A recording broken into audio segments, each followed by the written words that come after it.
Houston integrity. After evaluating, we restowed the docking camera in its clamshell back in A3.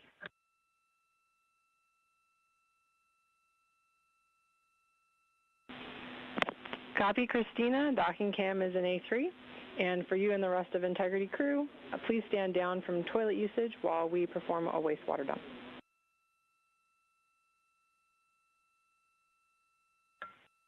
We copy.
Houston integrity for timeline, we are deferring the secondary AGA checkout if you concur to work on water ops.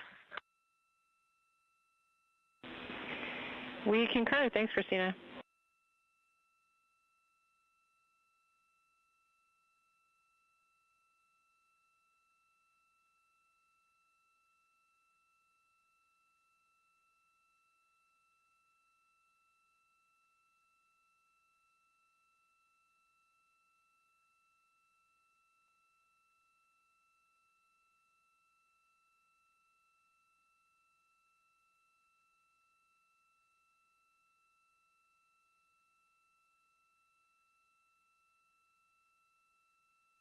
Over 23 hours now since the launch of Artemis 2, the first flight of Orion on the SLS with humans aboard. View on the left side of your screen coming to you live from the Orion spacecraft. Now about 18,500 miles away from Earth. It's quite a distance compared to when the Orbit 1 shift came on console today, about 3 hours ago. We were approximately 25,000 miles away from Earth. We will continue to get closer until we reach the point of our translunar injection burn at 6:49 p.m. Central Time. At that time, we'll be about 115 statute miles over Earth. And then the OMS engine that you see on the left side of your screen, that's the orbital maneuvering service engine. It will conduct a 5-minute and 49-second burn that commits the crew to their flight around the moon. This also commits the crew to their splashdown in the Pacific Ocean. And the mission management team here at Johnson Space Center gave the go for that burn this morning.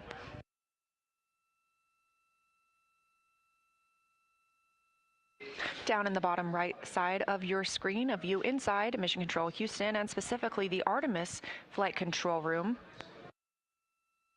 Just heard some words from NASA astronaut Christina Cook aboard Orion about deferring the AGA readings they have on their timeline. That stands for Anomaly Gas Analyzer. Because this is the first flight of humans aboard Orion, this is also the first time we have flown an Environmental and Control Life Support System, or ECLSS. These anomaly gas analyzer readings allow teams to monitor the air inside the cabin, levels of carbon dioxide, oxygen, nitrogen, and more.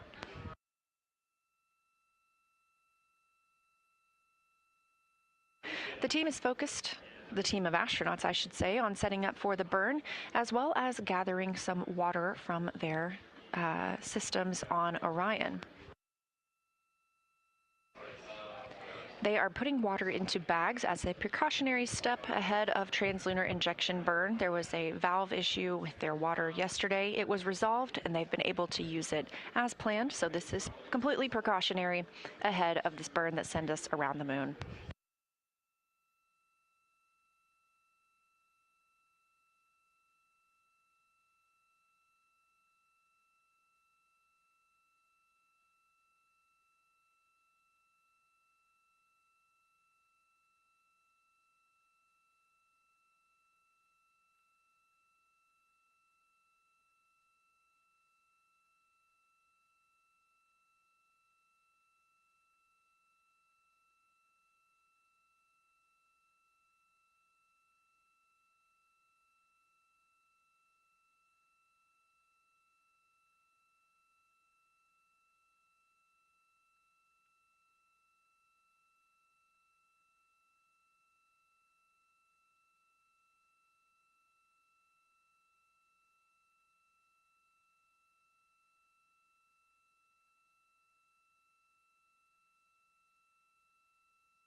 This is Artemis Mission Control in the Johnson Space Center in Houston, Texas.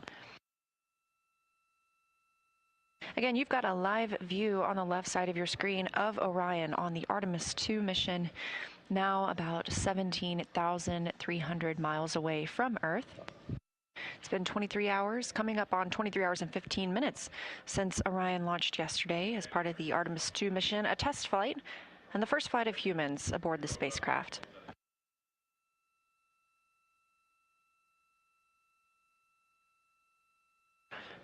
It may seem quiet from the crew aboard Orion, but they are awake and they are very busy. They woke up at about 1:35 p.m. Central Time today, so just over 3 hours ago, and got into their activities for today.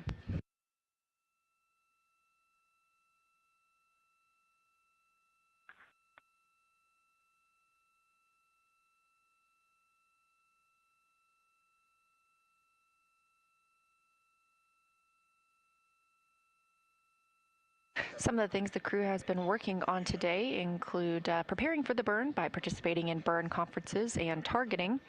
They also set up the flywheel hardware. This is what they'll use to exercise during the mission. Integrity Houston, we've had a successful wastewater dump. Toilet is go for use.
Houston, integrity on 1 for exercise.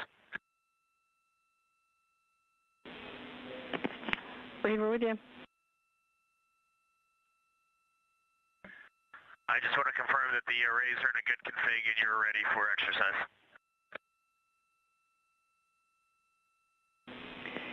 Reed, yes, we are go for exercise. Thanks for checking.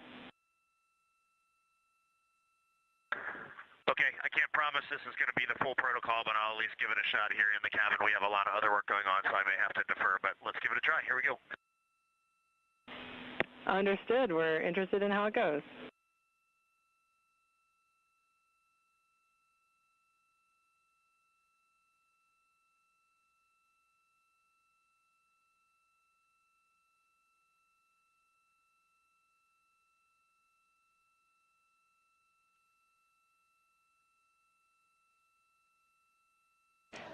This is Mission Control Houston, specifically the Artemis Flight Control Room.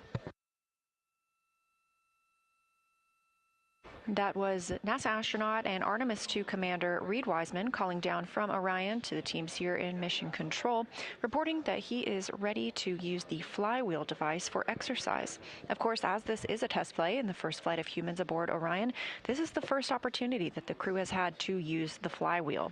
They are slated to exercise for about 30 minutes per day each. And this flywheel allows a compact system that the crew can use for both aerobic and strength exercises. In total, the flywheel weighs only about 30 pounds, and it's the size of approximately a carry-on suitcase, and that's compared to about 4,000 pounds of exercise equipment on the International Space Station.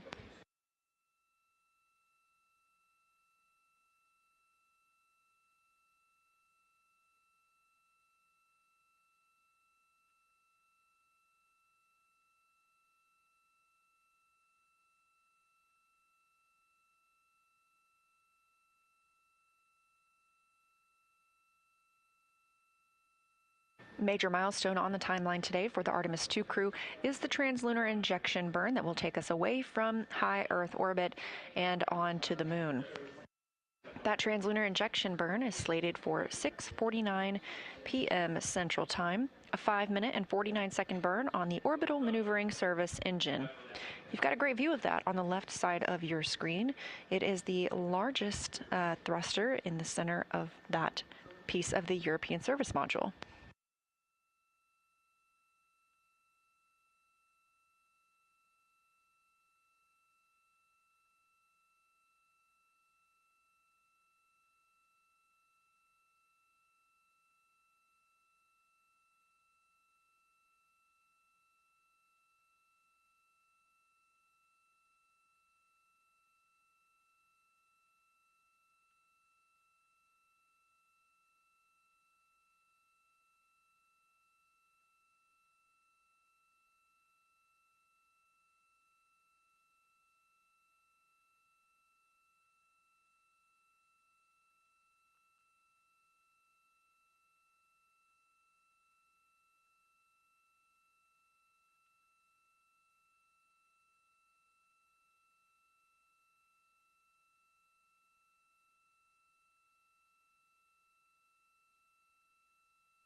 This is Artemis Mission Control here in Houston, 23 hours and 30 minutes since liftoff of Orion atop the Space Launch System rocket yesterday at Kennedy Space Center in Florida.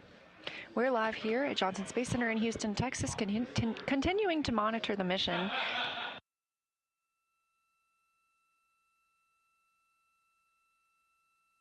On the left side of your screen, you've got a live view from Orion. Currently just over 15,000 miles away from Earth. Currently aboard Orion, Commander Reed Wiseman is exercising using the flywheel device. That may be the cause of the motion that you're seeing on your screen. During exercise, solar array wings are parked so that any loads imparted and any movement of the vehicle doesn't damage the solar arrays. And that's where this view is coming from. There are cameras, one each, mounted on the tip of each solar array that allow us to look back at the spacecraft. This is the first time that the crew has exercised aboard Orion, so the team on the ground is eager to hear how it went. Houston integrity question, just curious if you see any vehicle dynamics during exercise.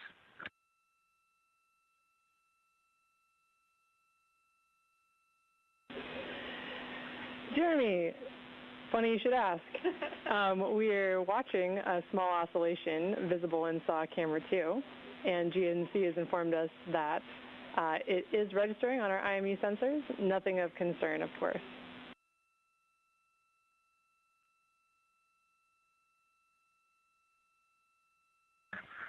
Okay, copy.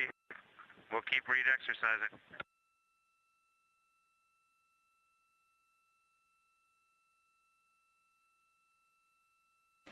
That call from Canadian Space Agency astronaut Jeremy Hansen on his first mission to space, asking the very question we were just discussing on if this motion that you see on the left side of your screen is due to Commander Reed Wiseman exercising on the flywheel device.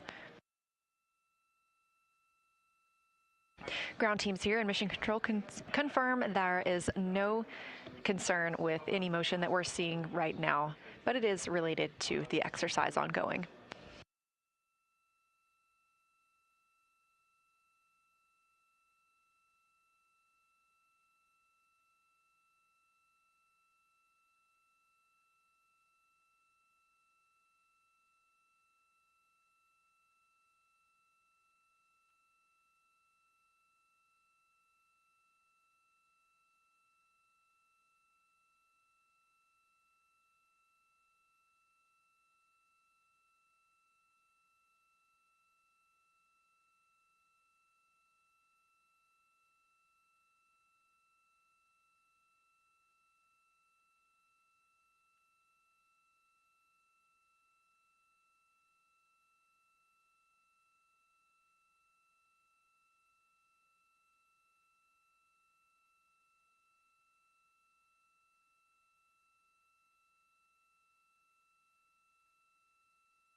Houston Integrity for Nat Geo.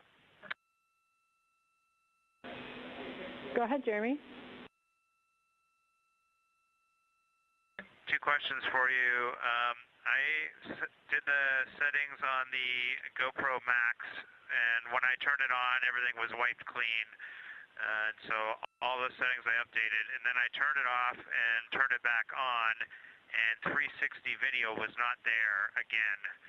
So is this something we're going to have to do every time we power cycle the GoPro Max, is re-establish 360 video?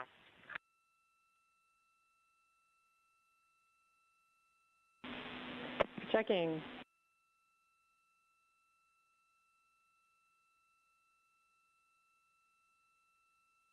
And the other thing you can check on for me is I've got a second GoPro Max here.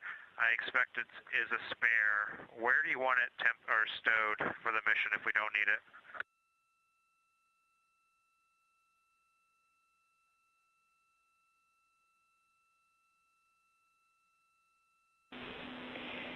Jeremy, for the second GoPro Max, you can stow that back in the bag it came from, or temp stow about the cabin per crew preference. Just let us know where. And then we're continuing to look into having to set the 360 again. It's definitely not what we're expecting, so we'll see what we can do.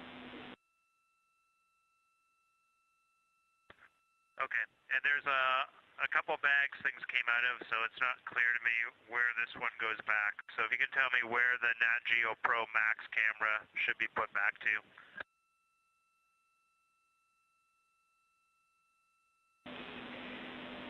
Jeremy, we'll have you stow the spare in bag 1, yellow label.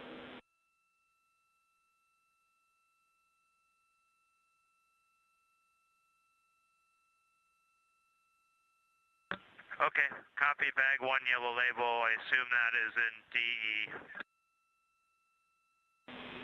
That's a good readback. And yes, it's in DE.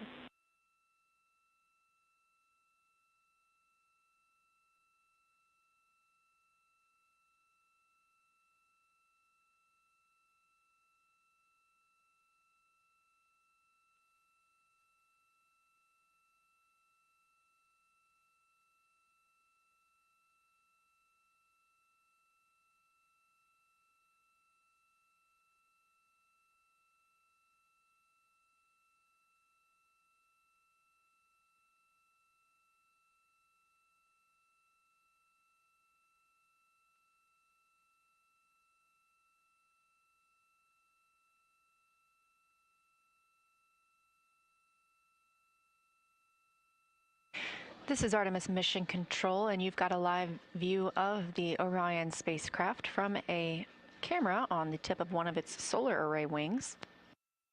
You can see some movement from the spacecraft. It was previously discussed with the crew that Reed Wiseman, commander of the Artemis II mission, is currently exercising on the flywheel device. This is the first time that the astronauts have exercised inside Orion, and so we are seeing some movement from his exercise. This is not completely unexpected, and the solar arrays are therefore in a parked position. This helps protect them from any loads that may be imparted while anyone is exercising in the spacecraft.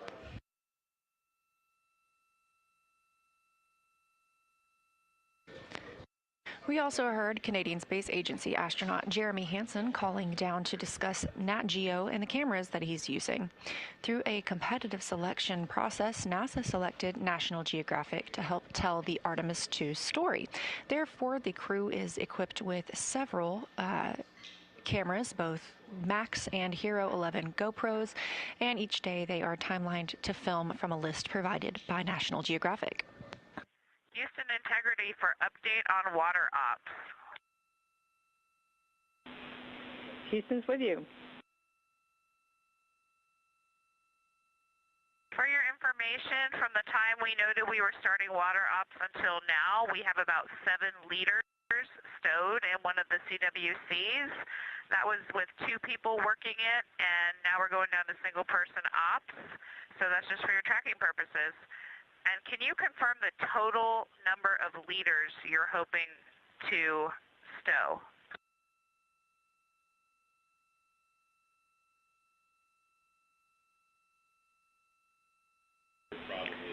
Copy, Christina, checking.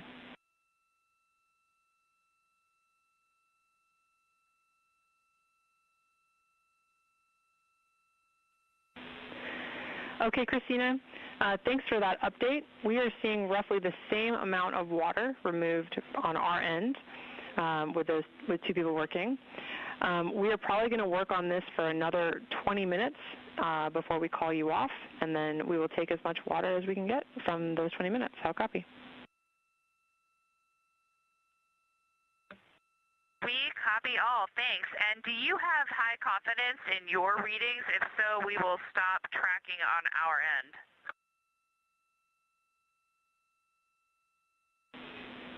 Christina, yes, we do, and you're welcome to stop tracking, and we'll monitor on our end.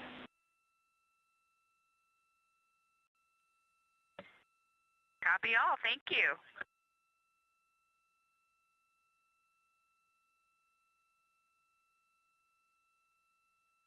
That was NASA astronaut Christina Cook, mission specialist for the Artemis II mission, calling down to Capcom Christina Birch here in Artemis Mission Control at Johnson Space Center. She is continuing to work on filling some contingency urinal bags with water from the Orion spacecraft. Yesterday, there was a valve issue observed with the water. It was resolved, and the crew has been able to use water as normally intended. So this is just a precautionary step to gather water as we are heading into the translunar injection burn, now less than 1 hour and 30 minutes away.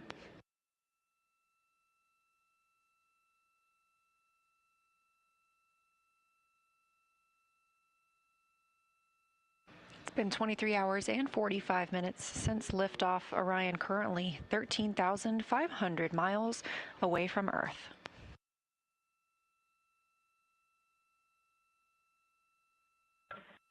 Houston Integrity, one more water ops update. We are now switching to the secondary line. Houston copies. And Christina, for your information, when we are complete with this, our temp stow location will be in Locker Delta.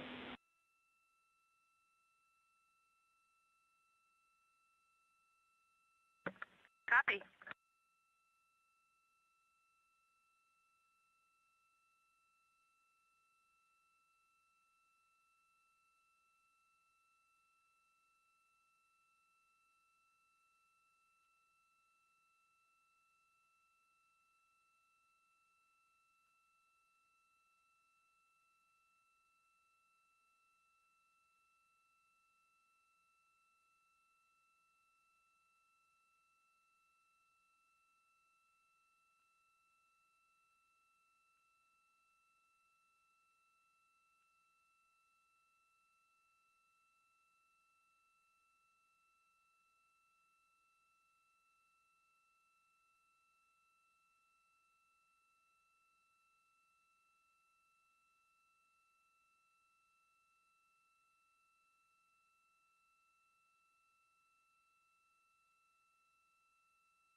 Integrity Houston for Jeremy, not Geo Setup.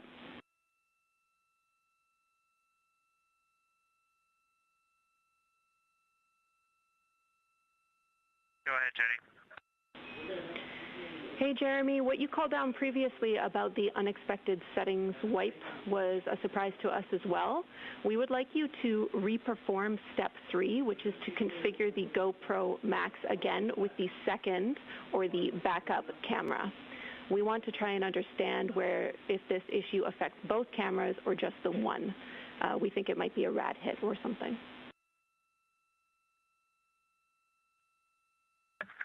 Okay. Luckily, Reed was in the way. I didn't stow that one yet, so I'll go ahead and swap them out and see what happens. All right, thanks. Good job, Reed.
Integrity, plus X flange heaters are on and prop avionics are configured.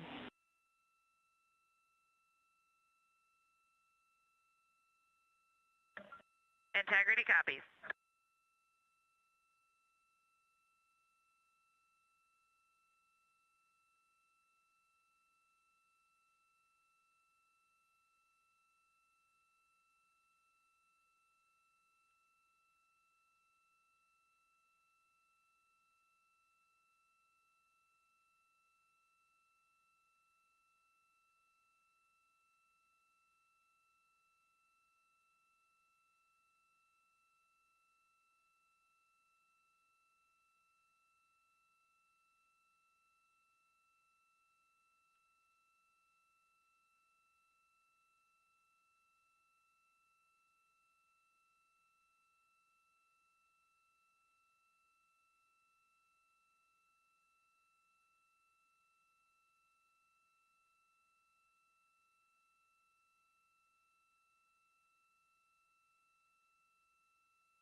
Houston, integrity on 1. If you have about 60 seconds for a flywheel big picture, I would like to give it, but it's not critical. I can do it later today. Reed, we're ready for it. We'll take it now. Okay, first things first, huge kudos. It works. The sound suppression is also fantastic. Nobody in the cabin wore earplugs. Nobody had the need to wear them. We were able to communicate at a conversational level. I could hear all radio calls, so that's a huge win. Completed the full 30-minute profile in aerobic. Exact same as the training on the ground. The same forearm muscular tiredness, but a really good cardio workout. Very pleased with that. A couple things that I did note, Eclipse wall can impact, so we're going to have to rework the Eclipse wall a little bit. Additionally, I am building up my own static, little static charge. I can feel myself when I was brushing a piece of the seat aluminum or metal that I would discharge a little bit every now and then. So I am definitely with that strap going in and out, building up a little bit of a static electricity kind of charge. That's something you might want to note. And aside from that, it is a really good piece of gear, and we can actually get a nice workout. I look forward to the next time I get to try a resistance workout. That's all. Reed, thank you. That is a great report. Appreciate it.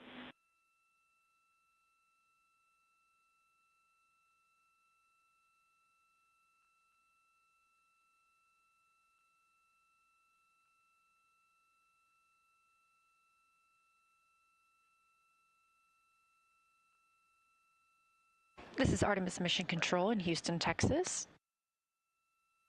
Commander Reed Wiseman has completed exercise on the flywheel device.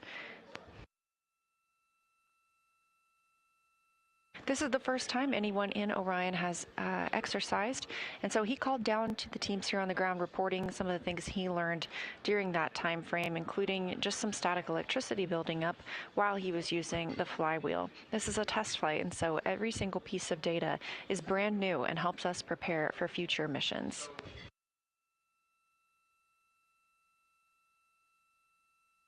We also have our own visual indicator that that exercise is complete. If you take a look at the picture on the left side of your screen, that's a live stream from a camera on the one solar array wing of Orion, looking back at the European Service Module and the OMS engine, the Orbital Maneuvering System. While Reed Wiseman was exercising, we were actually seeing some movement due to the loads imparted on the spacecraft. Those solar array wings are parked during that time frame to keep them protected and safe from those loads. So during that exercise, we saw some movement. Obviously, that's now completed, so Orion is back in a still configuration.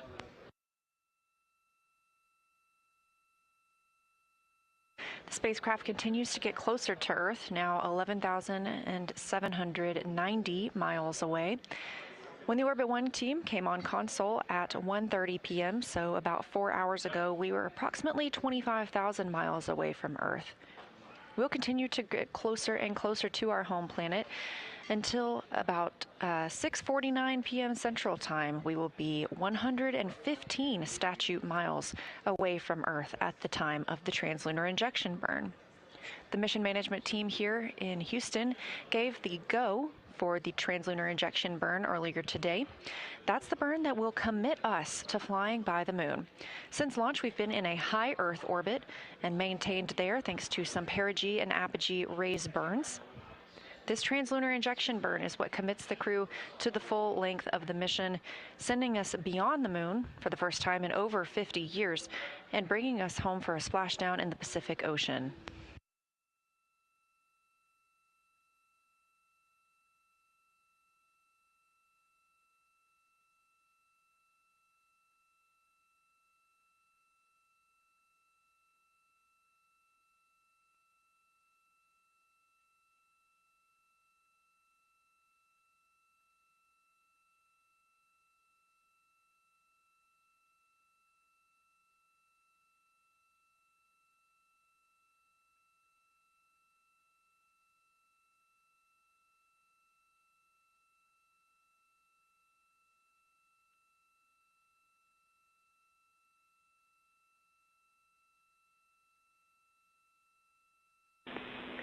Integrity Houston for burn plan uplink update.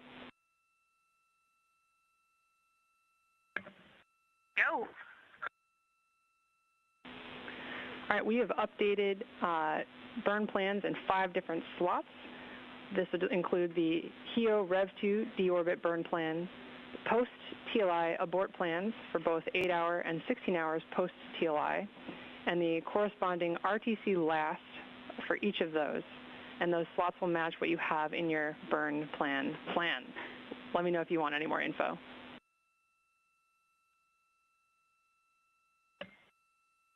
Copy, Chris. Thank you. I see those in burn plan list and understand they'll match what we have in the burn plan. And the words that you said, there are no deltas, right, to our training or any of the things, the materials that we have. Is that correct? That's correct. Awesome. Great to see it starting to populate.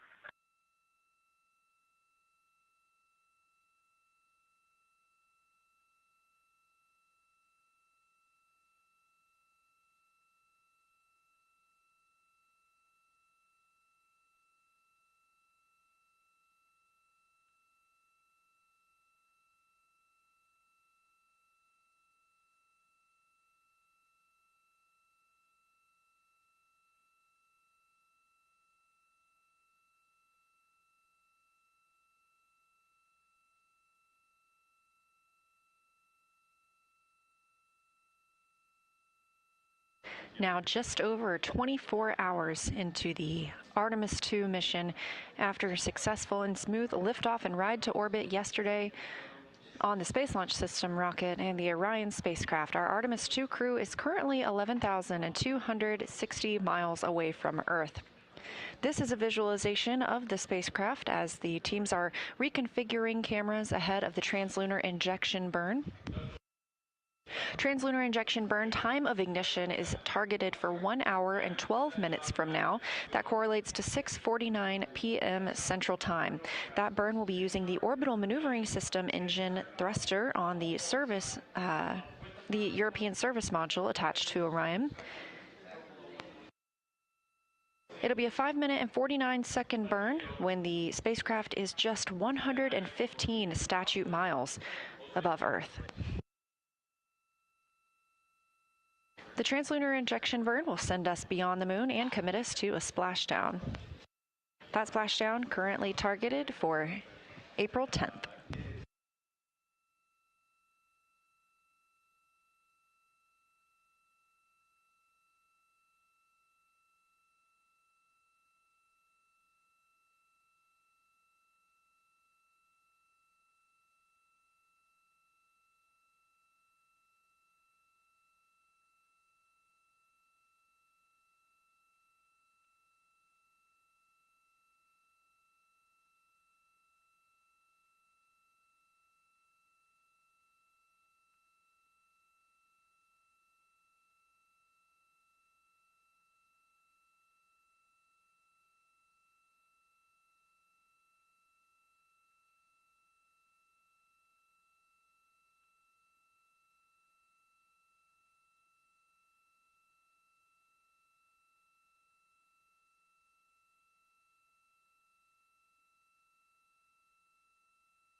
Houston Integrity for Nat Geo. Go ahead, Jeremy.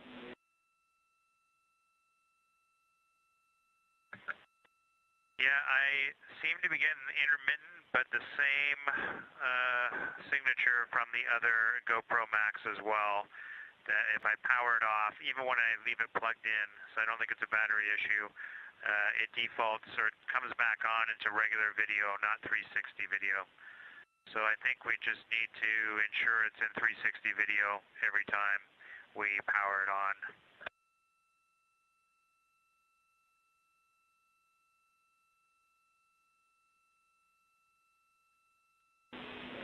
Jeremy, thanks for doing all that troubleshooting for us. That sounds like a working plan for now, and we'll see what other troubleshooting we can do on our end. Thanks.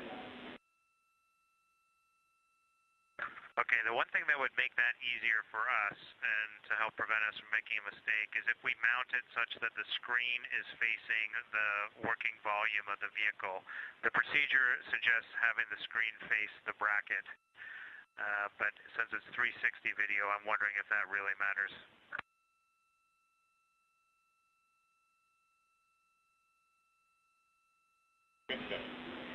Copy, Jeremy.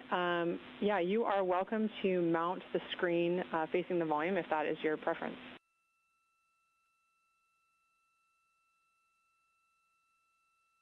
Okay, that's what we'll do.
This is Artemis Mission Control at Johnson Space Center in Houston, Texas, counting down to 1 hour until translunar injection burn time of ignition. On the left, the data visualization you're seeing is ARROW, the Artemis real-time orbit website. If you look closely, you can see we are now under 10,000 miles away from Earth. That will continue to decrease until we get to 115 statute miles above our home planet. That'll be the closest a crew is to the planet until they return for their splashdown on flight day 10.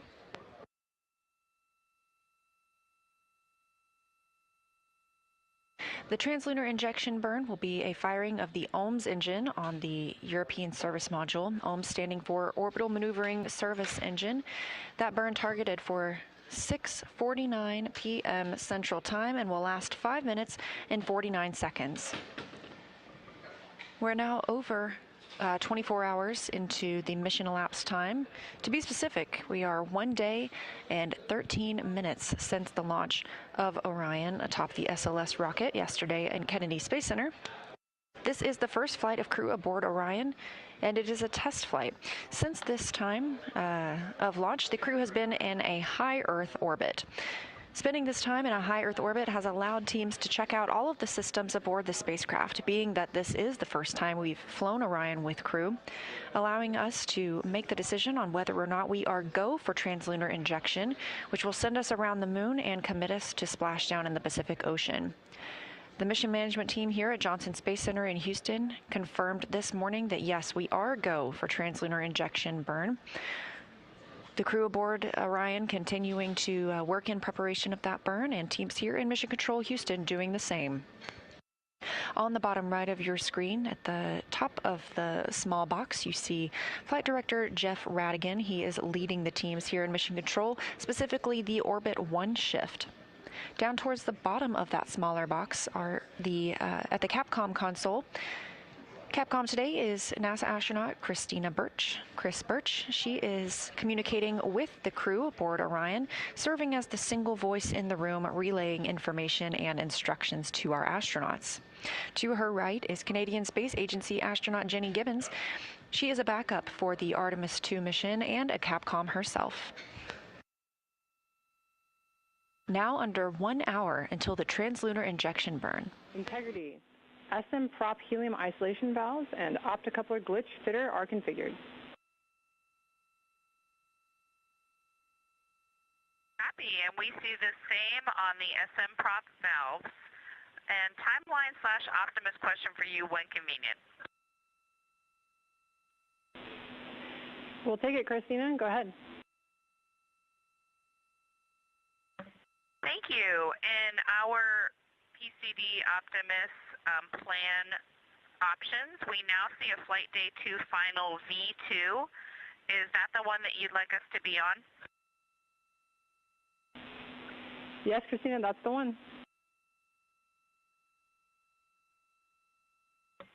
Copy that. And question, if we put crew notes on a previous plan, like the Flight Day 1 plan, after these plans were uploaded, but before we switch to them, will you still get those?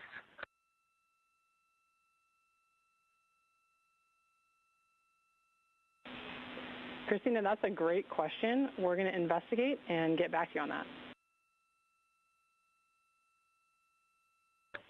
Copy, thanks.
Integrity Houston, 2 minutes to DSN to TDRS West handover.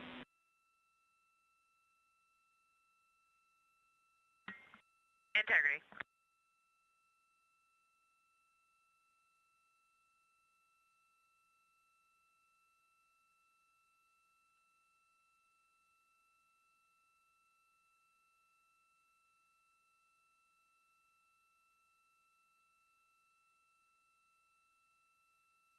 This view on your screen coming from the Orion spacecraft, and that call from the crew, or from the Capcom here, Chris Birch, to the crew aboard Orion, letting them know they are going to be switching over from the Deep Space Network to TDRS, Tracking Data Relay Satellite System.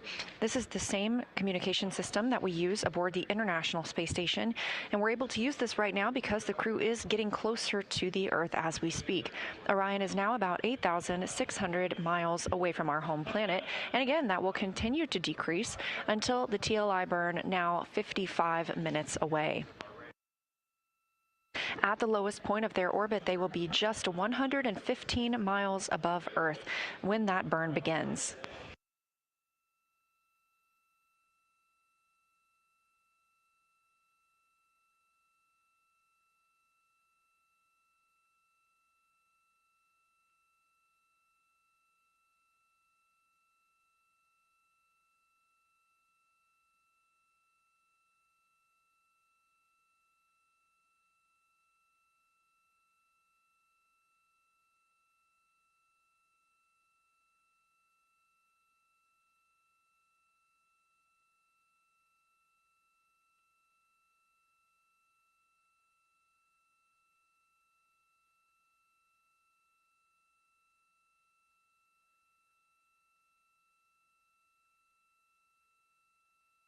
And we are handing over to the Tracking Data Relay Satellite System. So we're back to that visualization.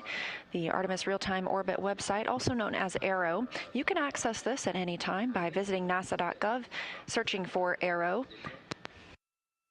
This gives you a great time, day or night, to see where Orion is in relation to the Earth and the Moon.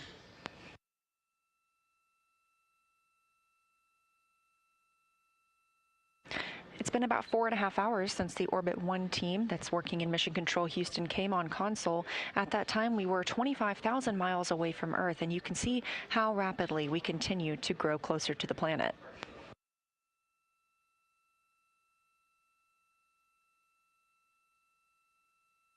The crew woke up at about 1:35 p.m. Central Time today and has since been moving through their timeline, which included setting up the exercise device.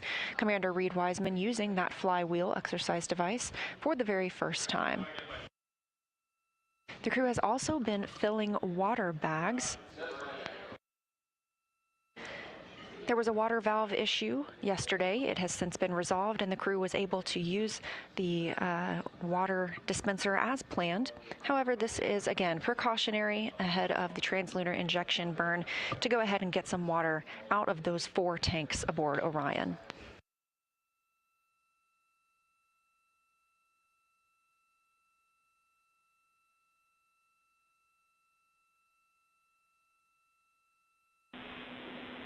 Integrity comm check on TDRS West.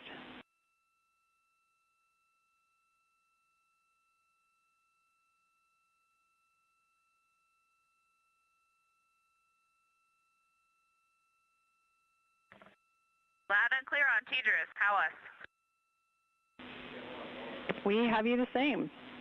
And Christina, while I have you, with our proximity to TLI, we'd like you and Victor and whoever else is working on the water bag ops to please stand down, and we will focus on our TLI prep.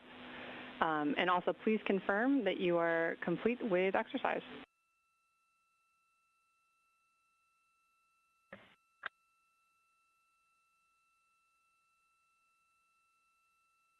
Okay, we copy.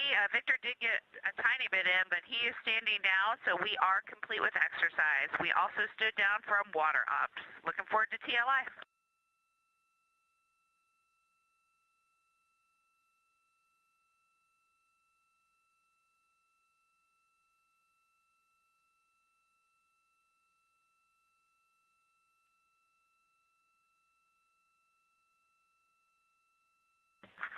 Houston, one clarification on exercise when you got a second.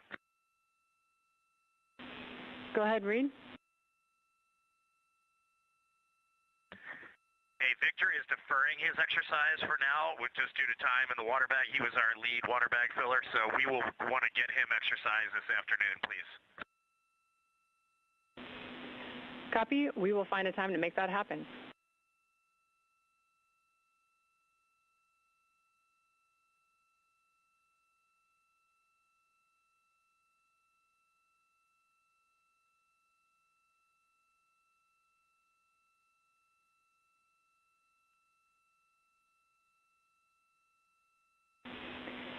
Integrity for some Nat Geo troubleshooting for Jeremy when you have a moment.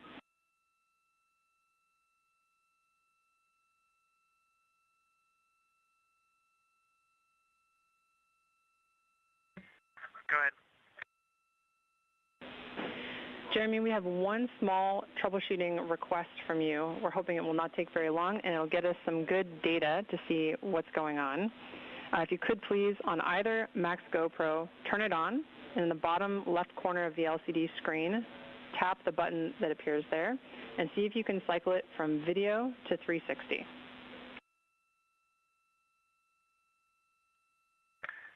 Yeah, I can. That's how I've been getting it to 360 mode, is by tapping that. Okay. Copy, Jeremy. Thanks. Good data. And then for Reed specifically, but also the entire crew, there is a crew message on board for GoPro exposure adjustments.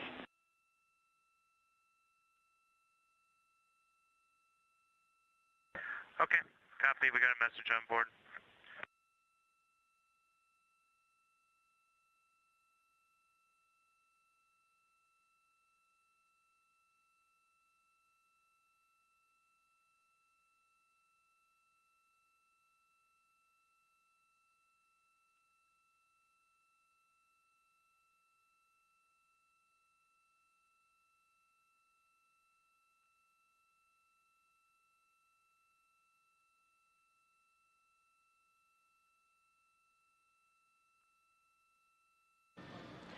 One day and 25 minutes mission elapsed time into the Artemis II flight, the first flight of humans aboard the Orion spacecraft. Our crew is NASA astronaut and Commander Reed Wiseman, pilot Victor Glover, mission specialist Christina Cook, and mission specialist and Canadian Space Agency astronaut Jeremy Hansen. Teams here in Mission Control Houston are preparing for the burn conference, during which they'll call up to the crew the status of the vehicle, any actions they need to take for the translunar injection burn. Translunar injection burn time of ignition. I've got some AGA ratings for you before we power it down when you're ready. Thanks, Jeremy. We're ready for those. Okay, CO2 is only 1.2. O2 is 19.1, temperature is 73.1, and the pressure is 14.4. Copy. Great readings. Thanks.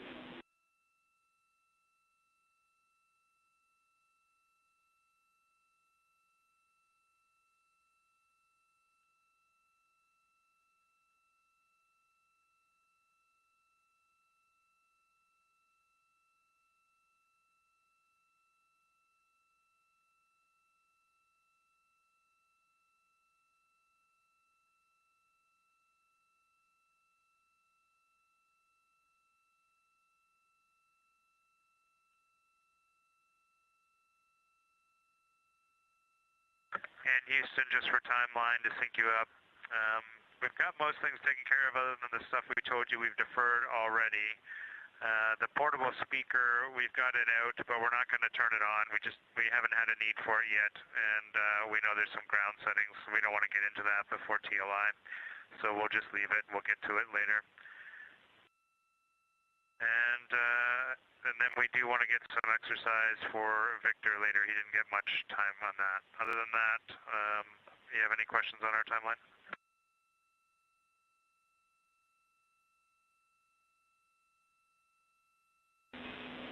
Thanks for the update, Jeremy. Copy the speaker, and yes, understand Victor, an exercise was cut short earlier today, so we'll prioritize getting him some time this afternoon. Thanks. No further questions.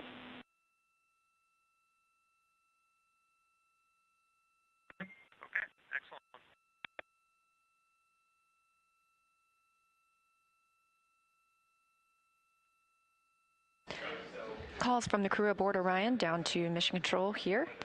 Integrity, Starfield maneuvers are starting in 2 minutes.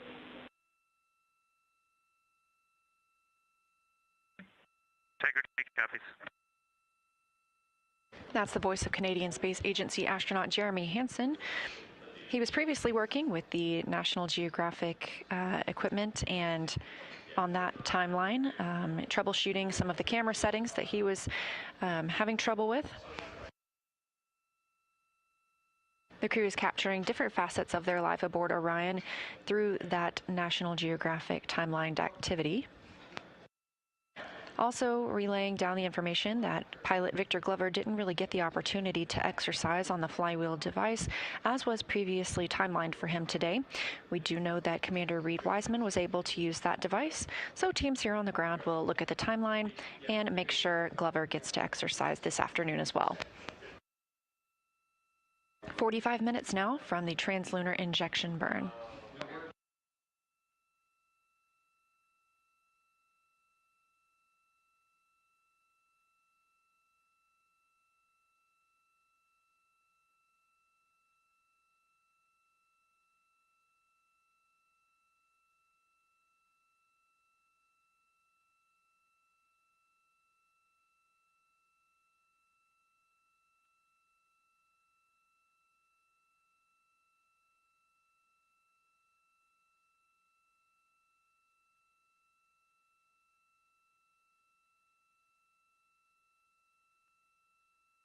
Houston integrity, we just want to make sure in step 15 there's no change to the final burn plan.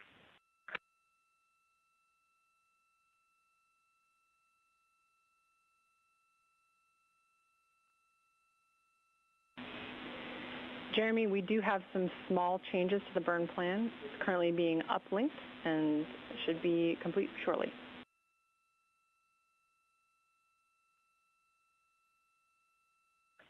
Okay, copy that.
Integrity, Houston is ready for the burn conference when you're ready.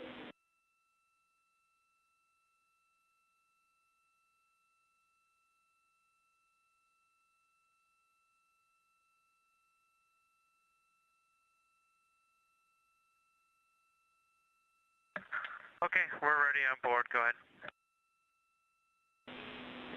All right. The final burn plan has been uplinked. It's on board. We have no new vehicle statuses. I have 3 deltas to the burn pad, referencing burn pad with UTC ground generation, 92 days, 17 hours, 40 minutes, 0 seconds. Let me know when you're ready to copy.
Integrity Houston, did you copy my last?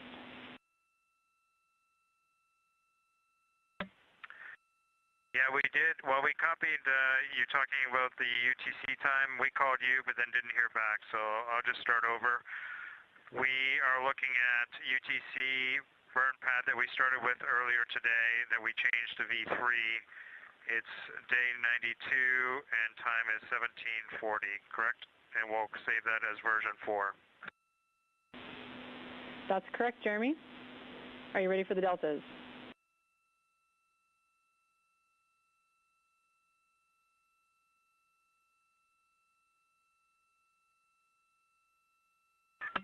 Okay, go ahead, your deltas. All right, all three are in the guidance solution box. Delta V totes, 1276.3 feet per second. TGO, 5 minutes, 50 seconds. Delta V feet per second, Z direction, negative 276.7.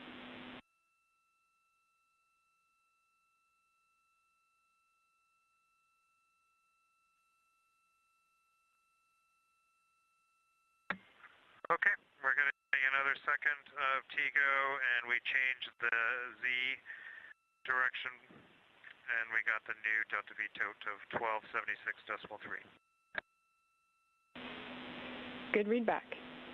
And if you can, we'll take a status of the crew power downs for the pre-TLI timeline block. Okay, power downs are complete, Chris. Copy, power downs complete. Do you have any questions for us?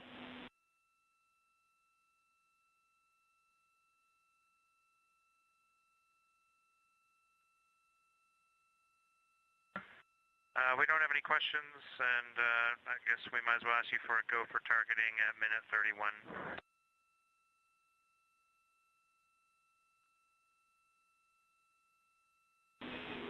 You are go. You can disregard that.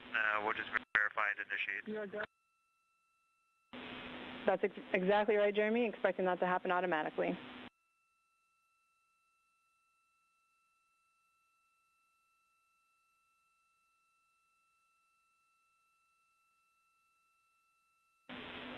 And integrity starfield maneuvers are complete.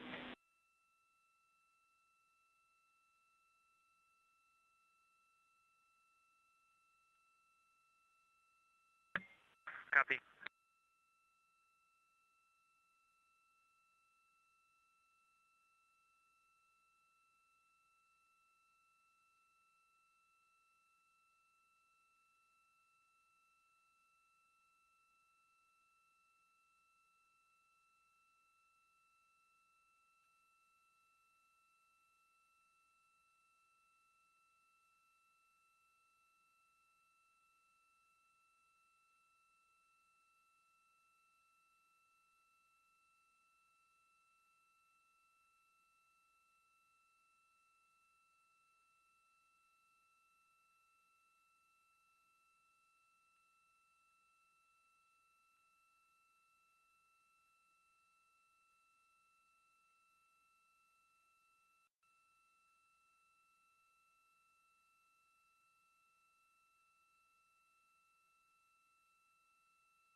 Now under 35 minutes until the translunar injection burn time of ignition. Again, we're expecting a 5-minute, 49-second burn on the OMS engine. This stands for Orbital Maneuvering System. It's part of the European Service Module on Orion. This is a live view from Orion looking down towards that European Service Module. You can see one of the solar arrays down in the bottom right. Orion continues to grow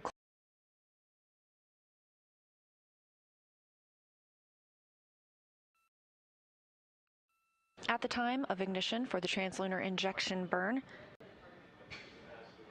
We will be just 115 miles above planet Earth, and approximately 1,000 pounds of fuel will be burned during translunar injection.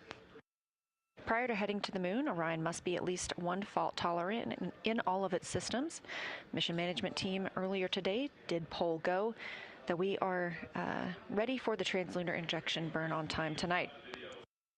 At this point, Orion has been in an elliptical orbit in contrast to the space station's circular orbit and was previously on the Deep Space Network, the first humans to be on that network in over 50 years. They've transitioned back to the tracking and data relay satellite systems that we are used to seeing for our friends aboard the space station. Earlier today, the crew powered on the rotational and translational hand controllers. These were used yesterday in the proximity operations demonstration when pilot Victor Glover manually flew Orion for the first time. Powering these on allows them to serve as a backup in case the burn didn't last as long or put us in the proper phase. The crew would be able to command small burns from the OMS engine on the service module in order to maintain a proper attitude. But all systems are looking good ahead of translunar injection burn, again scheduled for 6:49 p.m. Central Time.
Integrity, TLT, and orb guide converged. We're taking a look, but initial results are looking good. Okay, we're just comparing values right now.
Integrity.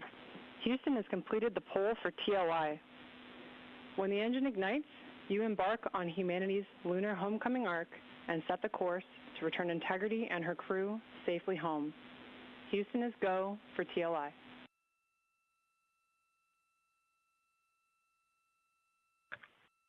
Integrity copies, and your Integrity crew is go for TLI. With this burn to the moon, we do not leave Earth, we choose it.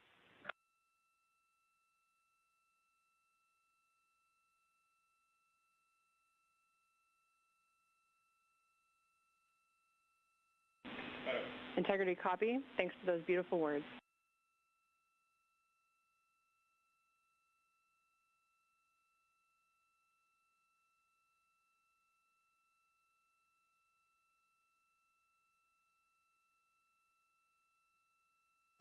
Those thoughtful communications coming from Mission Control Houston and Capcom Chris Birch, NASA astronaut, reporting up to the crew aboard Orion that they are go for translunar injection.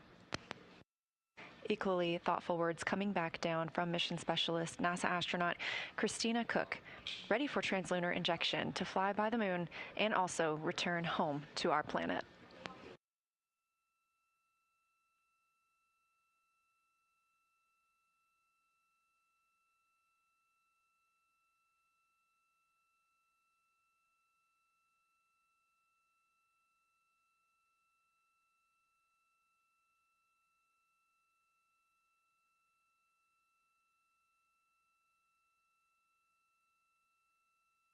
We're now 27 minutes until the time of ignition for the translunar injection burn. Orion now only 3,700 miles away from Earth. Again, that'll... Integrity, we've finished verification of our onboard targets. They look good.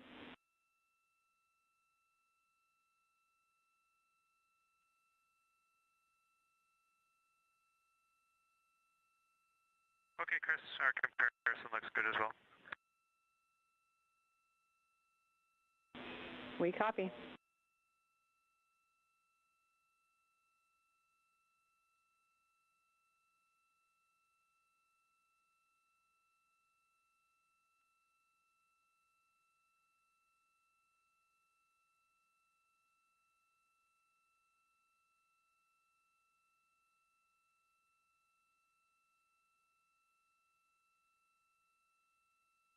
One day, 48 minutes since the liftoff of the Artemis II mission, our 4 astronauts aboard, Commander Reed Wiseman, pilot Victor Glover, and mission specialists Christina Cook and Jeremy Hansen, all flying aboard Orion, the first flight of humans on this spacecraft.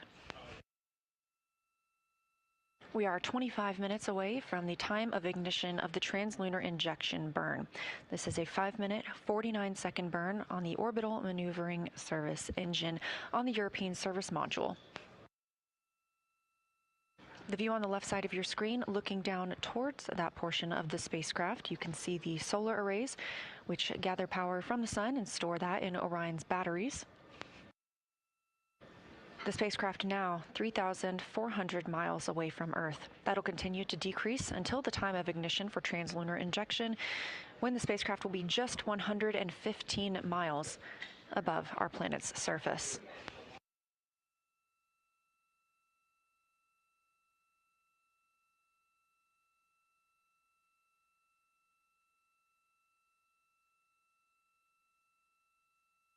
All systems looking good here in Mission Control Houston.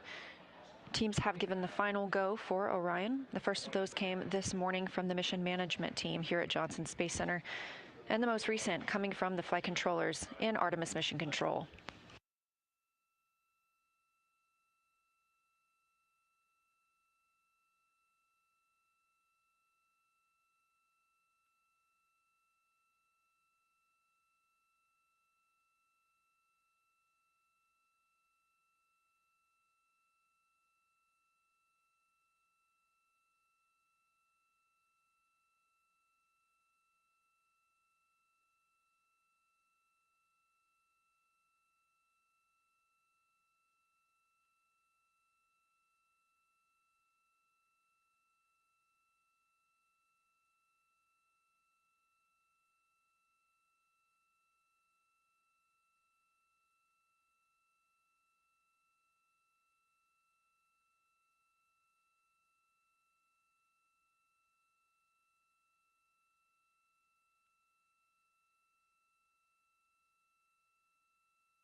You're looking at a live view inside Artemis Mission Control here at Johnson Space Center in Houston, Texas. Flight control team, specifically the Orbit 1 flight control team on console, being led by Flight Director Jeff Radigan. You've also been hearing the voice of Capcom Chris Birch, a NASA astronaut communicating with the crew aboard Orion. We've also been joined by NASA Administrator Jared Isaacman, sitting in the back of the room, here to monitor the translunar injection burn that will send our crew beyond the moon, the first time humans have done so in over 50 years.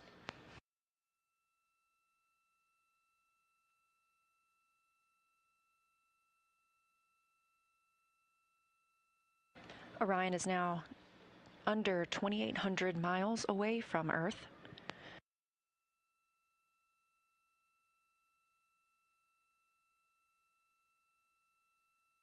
And again, we are 21 minutes away from the time of ignition for the translunar injection burn. Since launch yesterday, that was 1 day and 53 minutes ago, we have been in a high Earth orbit, an elliptical orbit around our home planet. This translunar injection burn is the commitment to flying by the moon and splashing down in the Pacific Ocean on flight day 10.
Integrity, tank pressures are good for the burn.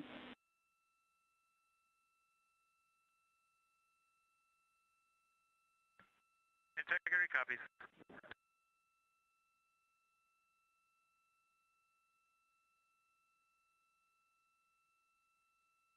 Under 20 minutes now from the time of ignition for the translunar injection burn. Teams on the ground reporting good configuration of the Orion spacecraft.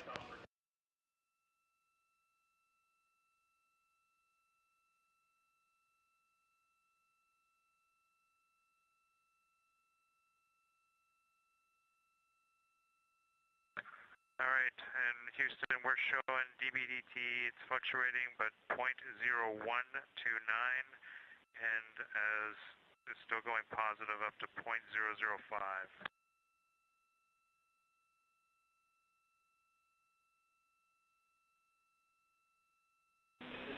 Copy, Jeremy. And we're watching the Eclipse cabin leak. Copy, Jeremy.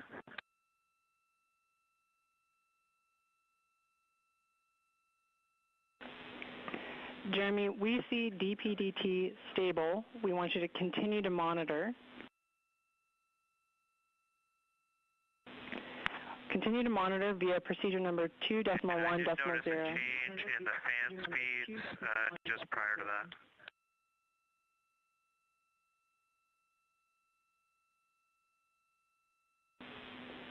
Copy, Jeremy, and that tracks with our actions here on the ground. We were just changing the ARS state.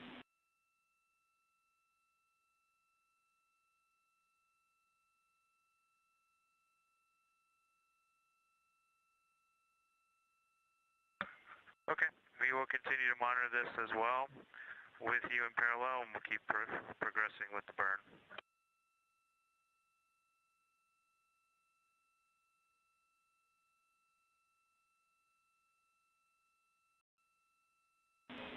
That's a good read back, Jeremy. We're following along with you.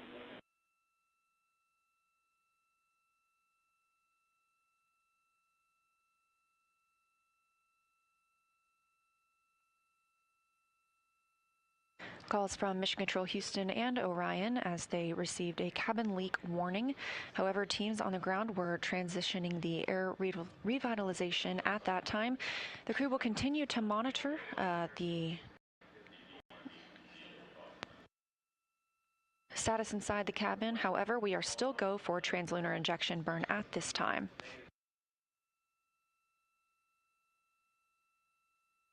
The solar array wings are in motion ahead of this burn.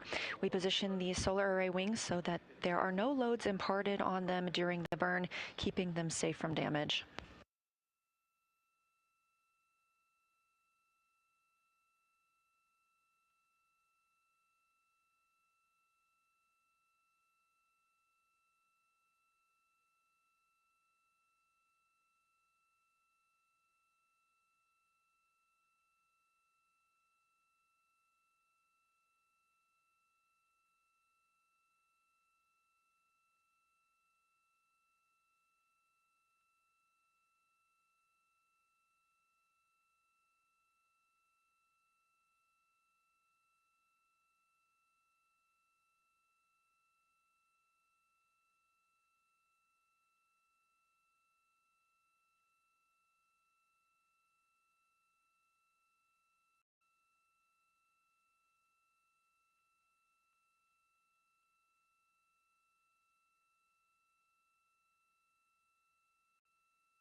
Integrity, we see a stable cabin pressure. We believe that this is associated with commanding we were doing for ARS, and we will be doing some suspected leak cleanup actions after TLI. For now, we are continuing to press for TLI. Okay. Crew's feeling good about where we're at right now. That is all tracking, and we are go to continue. Houston copies. Thanks, Jeremy.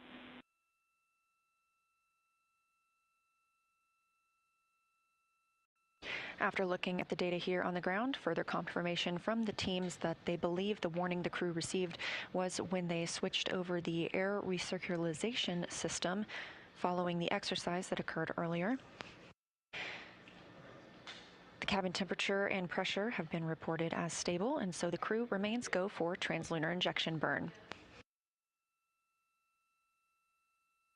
They'll take some actions to clear that warning that they received after the translunar injection burn, which is targeted to start just about 14 minutes from now. That burn, 5 minutes and 49 seconds, will be on the orbital maneuvering system engine, part of the European service module. We are now 1 day and 1 hour into the flight of Artemis 2.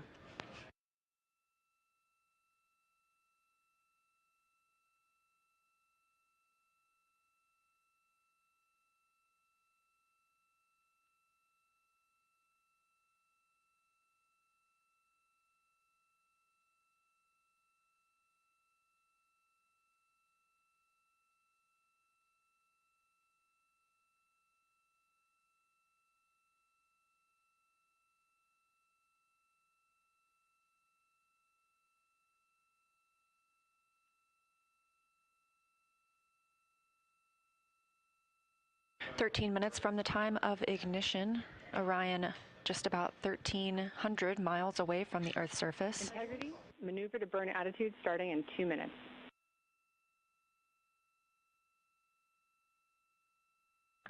Integrity copies.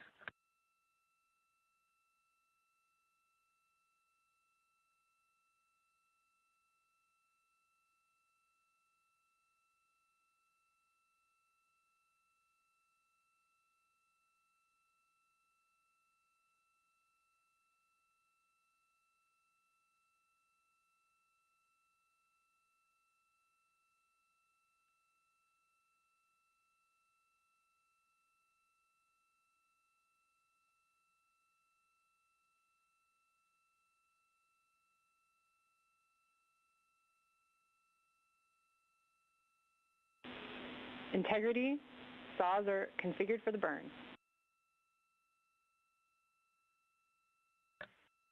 Copy saws. The calls you hear in Mission Control Houston coming from Capcom NASA astronaut Chris Birch up to the crew aboard Orion. The solar array wings have been configured into the position for the burn. They are moved forward up toward Orion and away from that orbital maneuvering system engine. This protects the solar arrays during the burn, keeps them safe from any loads that may be imparted from the thruster as it fires. Again, coming up on 11 minutes until the time of ignition, and we are standing by for Orion to maneuver into the burn attitude.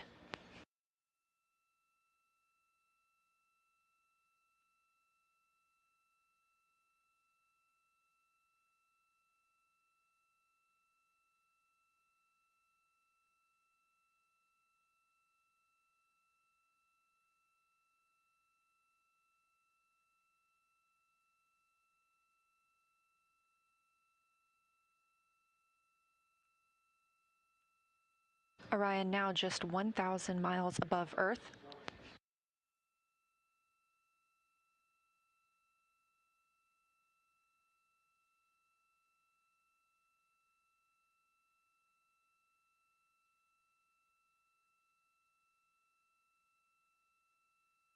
Just over 10 minutes until time of ignition for the translunar injection burn that will send Orion beyond the moon and commit us to a splashdown in the Pacific Ocean on flight day 10.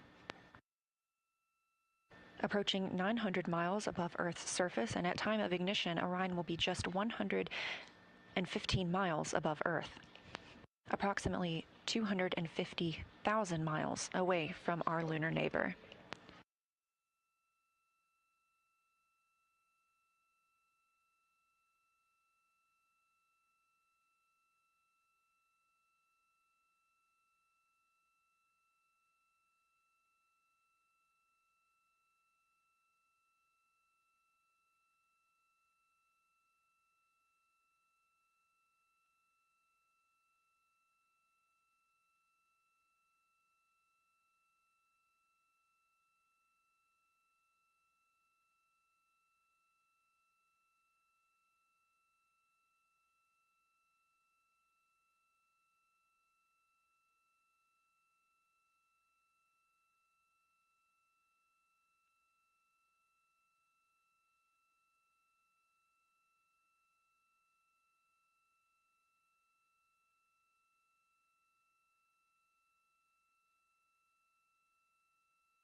Quiet here in Artemis Mission Control at Johnson Space Center in Houston, Texas, as we approach the translunar injection burn.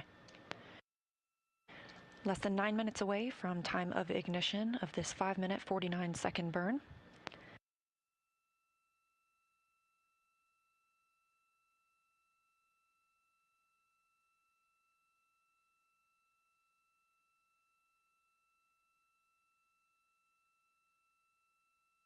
Again, the crew received the go for this configuration this morning to proceed with translunar injection from the mission management team here at Johnson Space Center.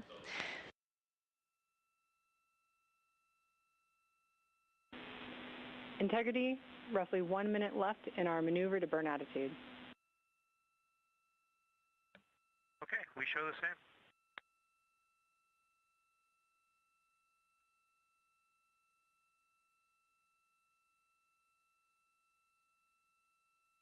Orion now 650 miles away from Earth and continuing to be maneuvered to its burn attitude, or its proper positioning for that translunar injection burn. All flight controllers here continuing to monitor their systems, and everyone remaining go for our journey to the moon.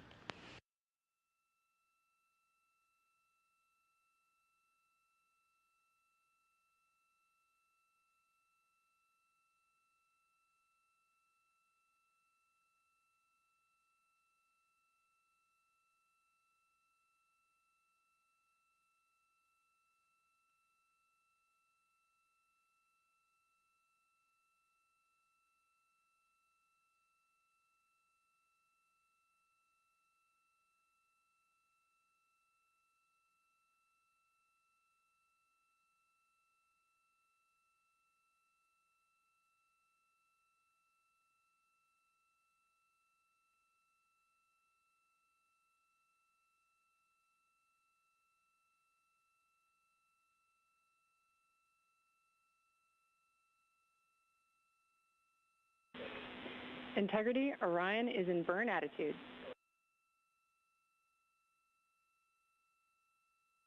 Okay, we show the same.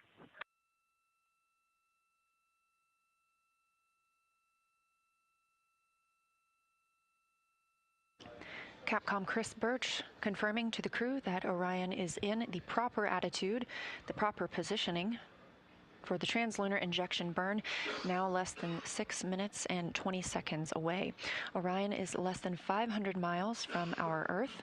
Again, we will watch that tick down to 115 miles above the Earth's surface.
Coming up on 1 day and 1 hour and 10 minutes since the launch of the Artemis II mission from Kennedy Space Center in Florida.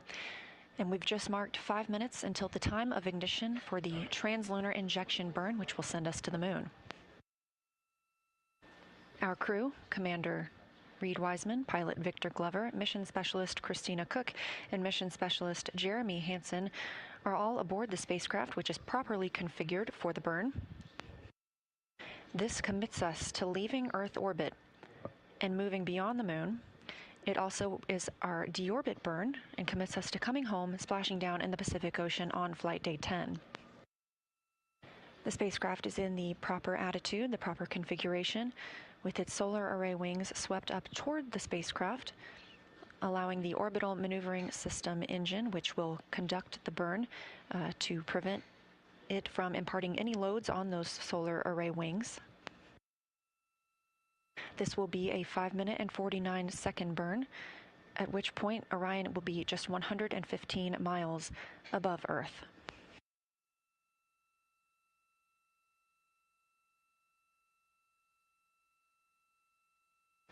It remains quiet here in Artemis Mission Control at Johnson Space Center in Houston, Texas, as teams continue to monitor their systems. Everything's still looking good, and everyone go for translunar injection.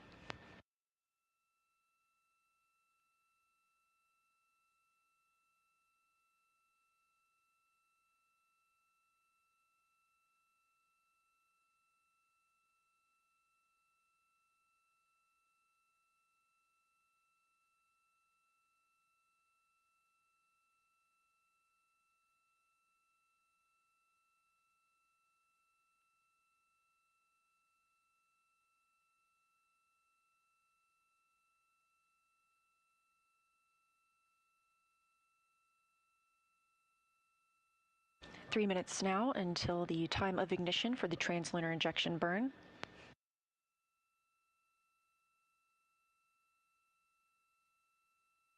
Orion now 190 miles above Earth's surface, 248,600 miles away from the moon.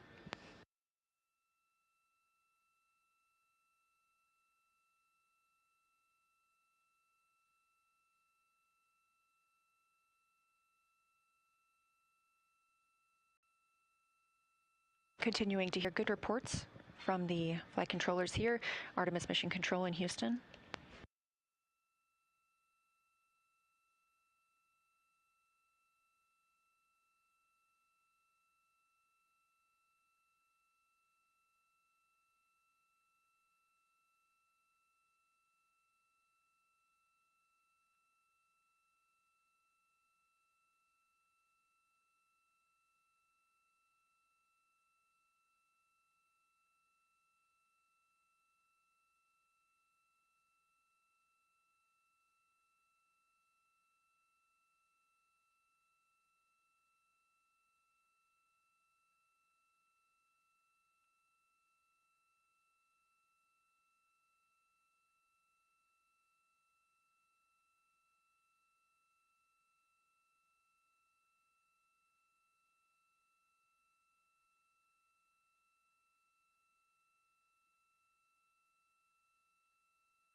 Orion just 130 miles above planet Earth.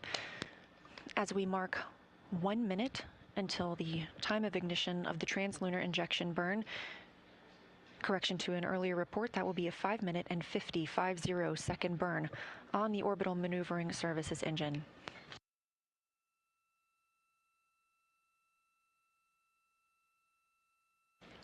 Mission control is go. The crew is go. You're getting a live view from Orion now of Earth.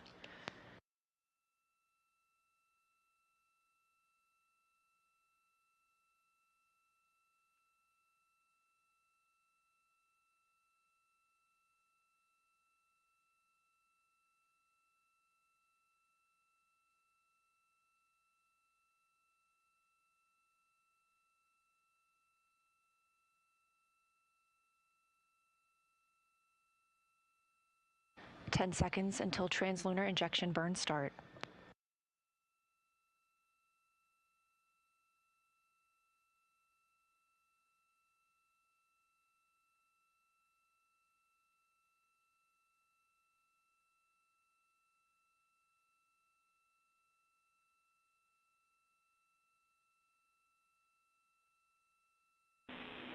Integrity, good engine, good control. We show the same. Feels great up here. At MET, mission elapsed time of 1 day, 1 hour, and 14 minutes into the Artemis II mission. As Orion was flying 115 statute miles above Earth and 247,600 miles away from the moon, we have the start of the translunar injection burn that will send the crew around the moon, the first humans to do so in over 50 years.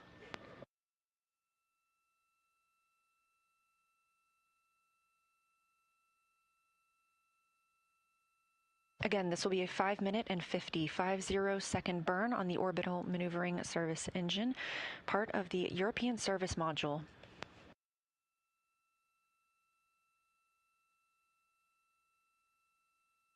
Continuing to hear good calls here from Prop in Artemis Mission Control in Houston, Texas. Integrity, looking good.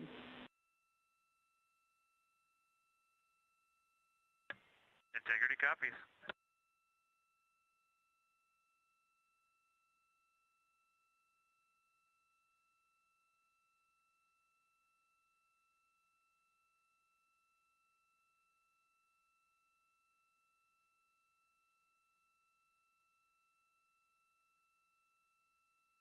Velocity of the spacecraft ticking up, now over 23,900 miles per hour.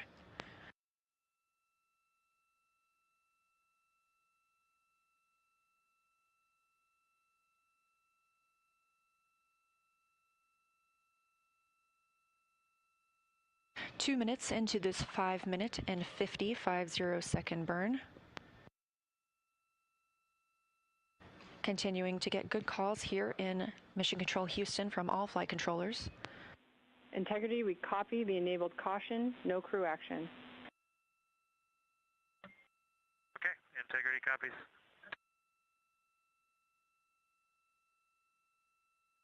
The crew did receive a caution on their screen and have no action at this time. We continue to burn the translunar injection burn.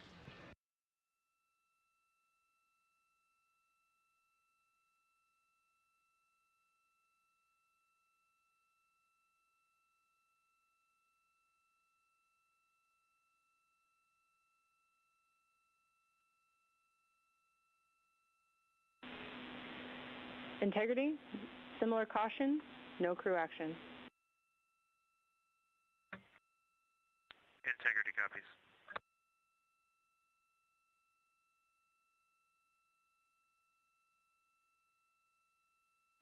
Over 3 minutes now into the translunar injection burn.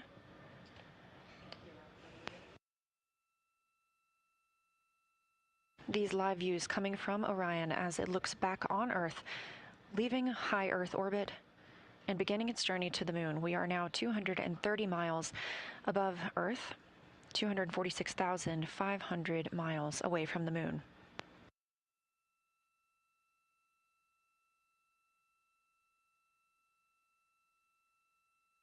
Again, this burn started on time, MET, mission elapsed time, 1 day, 1 hour and 14 minutes. We are targeting a 5-minute and 50 second burn. We've just hit the 4-minute mark into the burn. Quiet here in Mission Control Houston as flight controllers continue monitoring all systems. Everything looking good.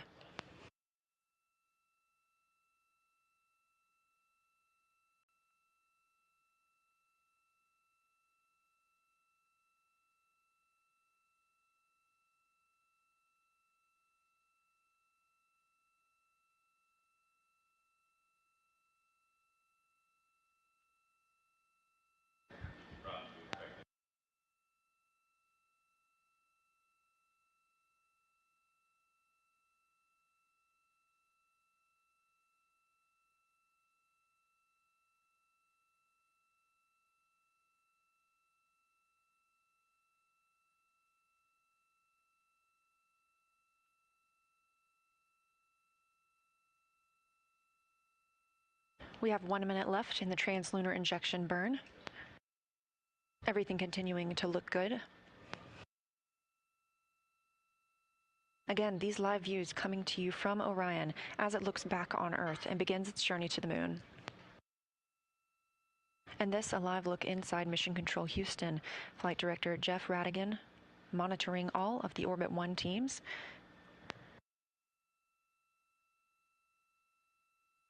NASA Administrator Jared Isaacman has also joined us in the room to monitor the translunar injection burn.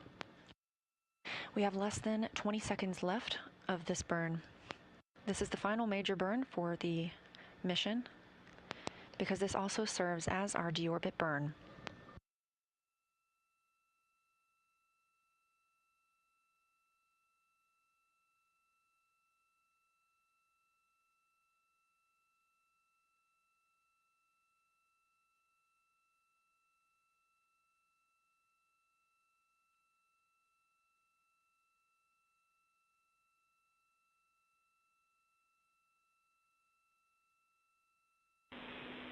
Integrity looks like a good burn. We're confirming.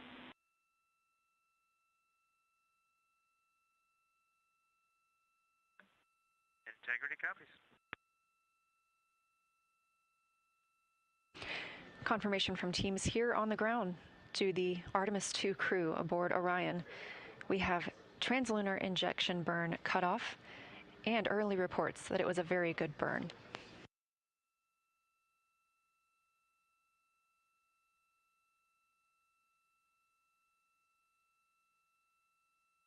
Orion now 520 miles away from Earth.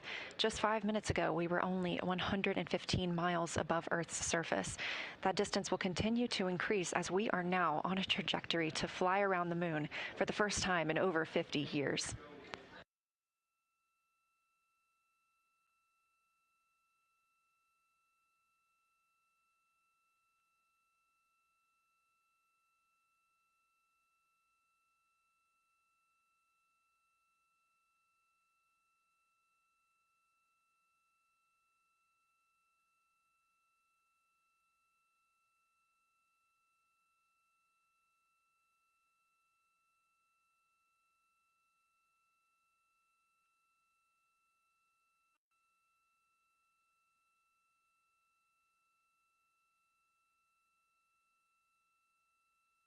Live views from the Orion spacecraft as it looks back on Earth following completion of the translunar injection burn, the burn that commits us to flying around the moon.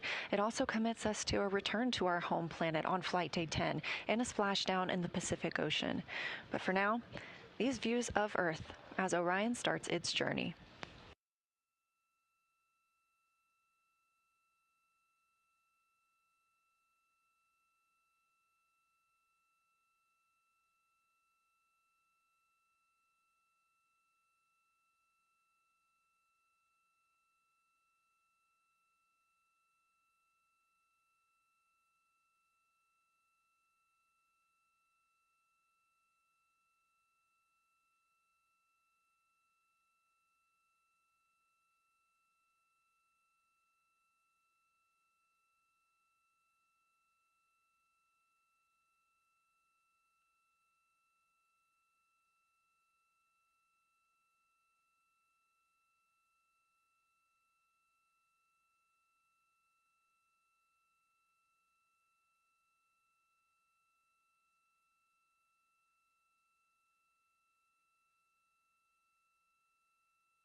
This is Artemis Mission Control.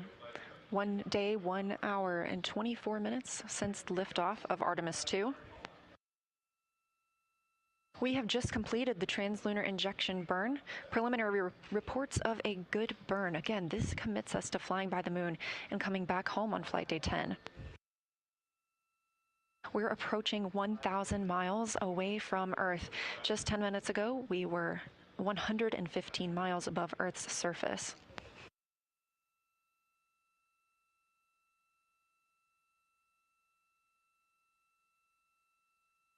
Since launch, Orion has been in a high Earth orbit. This allowed the teams to check all systems aboard the spacecraft and gain that confidence that for this first flight of humans aboard Orion, we were go for translunar injection and a flight to the moon. That go that came this morning from the mission management team and later this afternoon from the flight control team in Houston. Crew reported that they were go as well, and now we are going.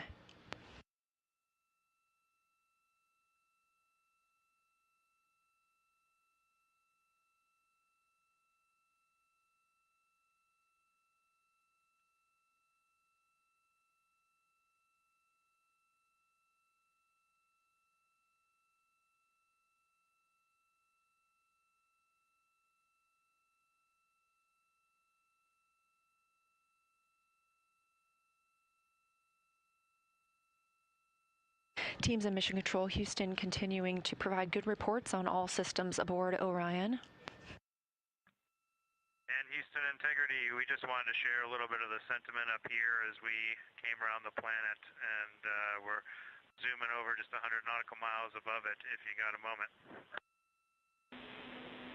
Please, Jeremy, we are all ears. Well, with that successful TLI, the crew's feeling pretty good up here on our way to the moon, and we just wanted to communicate to everyone around the planet who's worked to make Artemis possible that we firmly felt the power of your perseverance during every second of that burn. Humanity has once again shown what we are capable of, and it's your hopes for the future that carry us now on this journey around the moon.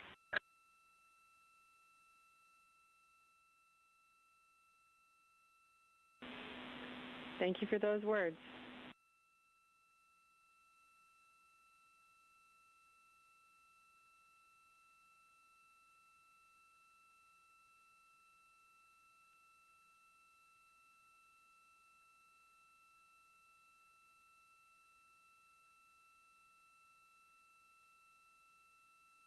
Poignant words coming down from Canadian Space Agency astronaut and mission specialist on Artemis 2, Jeremy Hansen. It's his first time to space, and it's the first flight of a Canadian to the moon. Hugs there at the Capcom console from NASA astronaut and Capcom, or capsule communicator, Chris Birch, with Artemis 2 backup and Canadian Space Agency astronaut Jenny Gibbons. We're now over 1,000. Integrity, 2 minutes until a TDRS West to TDRS East handover.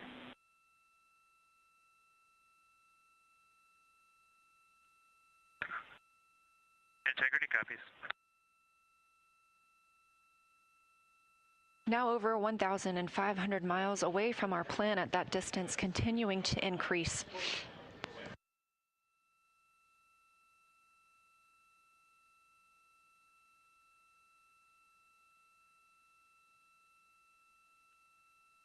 You can keep track of Orion's distance from the Earth and to the moon at any time by visiting nasa.gov/track-Artemis. We are currently 242,800 miles away from the moon and continuing to get closer.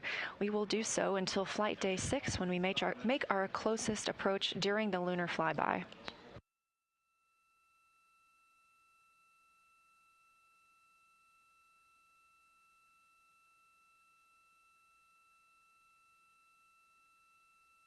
This view coming from Artemis Mission Control in Houston, Texas, where the Orbit 1 flight control team is on console.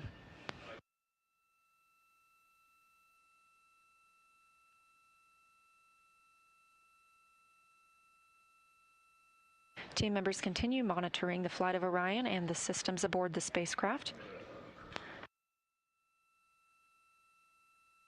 coming up on 1 day, 1 hour, and 30 minutes since the launch of Orion.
Houston, integrity, our HC stow is complete.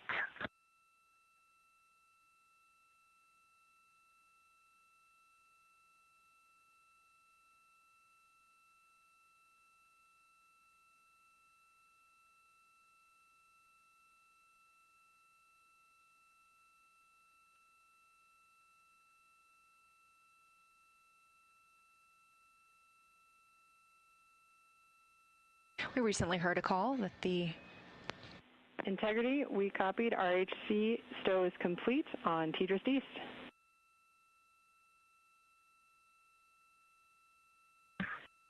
Great, comm check.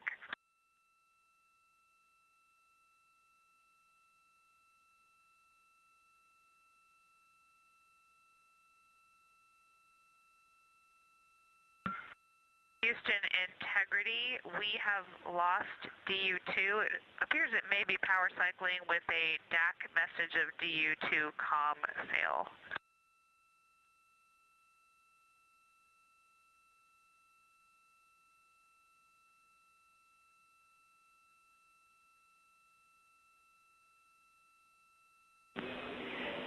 Integrity, we copy. We saw that enunciated caution toggle in and out of alarm. Your go to try and power it up.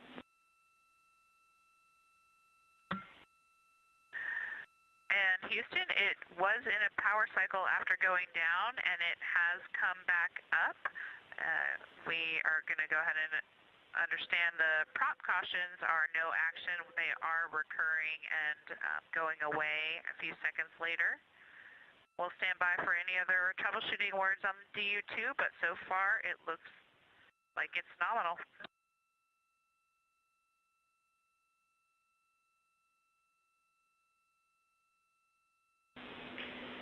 Thanks, Christina. Good news on DU2. No further actions for you on DU2 reconfig. We'll do any other backside stuff on the ground, and we are taking a look at that prop caution as well.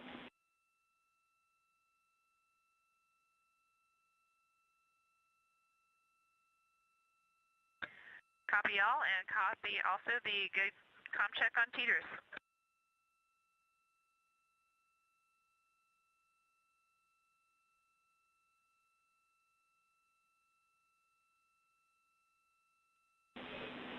Yes, Christina, good comm check on T-Drift East. And to let you know, we are complete with our post-burn reconfig.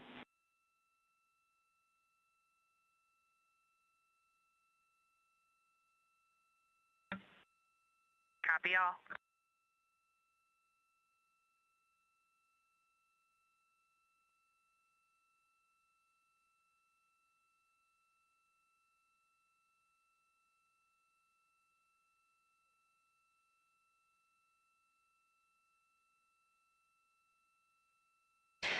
A few different communications with the crew there coming from Capcom Chris Birch.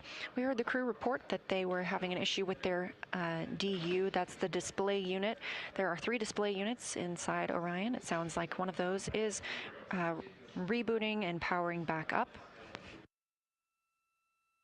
There were also some propulsion cautions that are being cleared.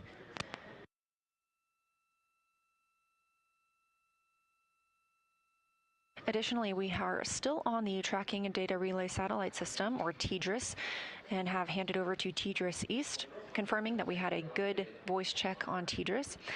We won't be on TDRS for long. We will be switching back to the Deep Space Network as we continue to increase our distance from Earth, now 2,780 miles away from our home planet.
Over 3,000 miles away from Earth now. Integrity, we are maneuvering to the Earth viewing attitude.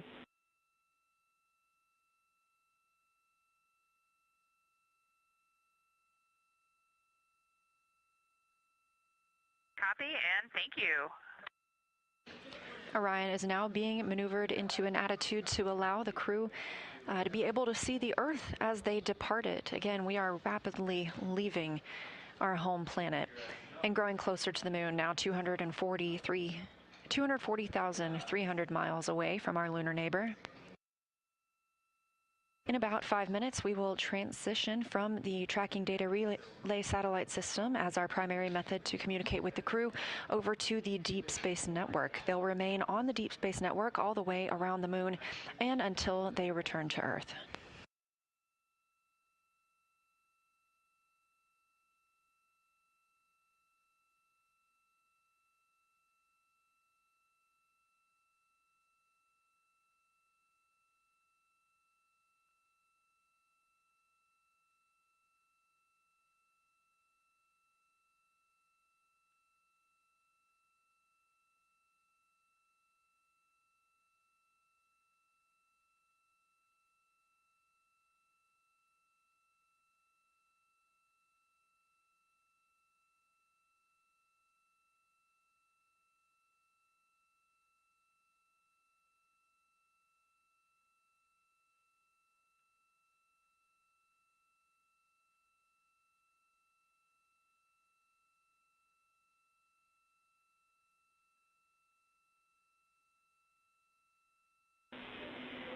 Integrity, we have completed the cleanup steps from our leak suspected warning that has cleared the board. We've reset FITR, and so now we'll be able to detect any changes per our nominal config.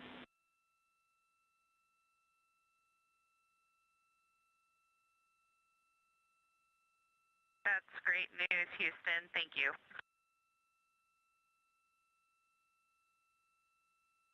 Capcom capsule communicator NASA astronaut Chris Birch calling up to the crew aboard Orion, also known as Integrity. There was a leak warning that popped up just before we got into translunar injection burn. However, it was quickly determined that this was due to the air recirculation system being transitioned into a different state.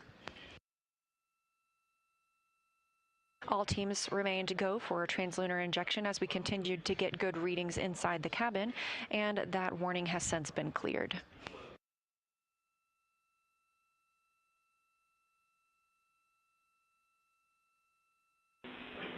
Integrity, 2 minutes to TDRS East to DSN handover.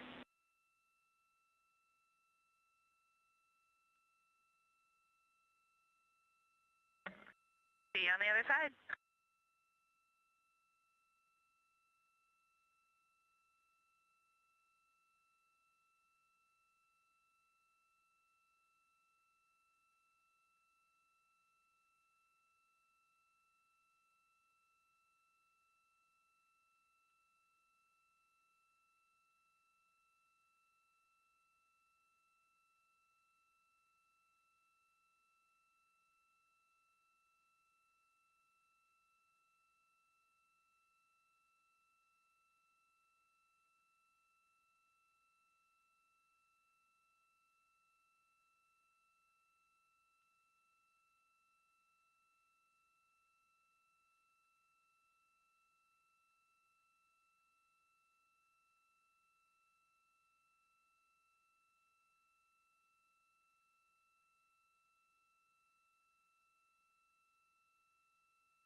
Standing by for TDRS to Deep Space Network handover.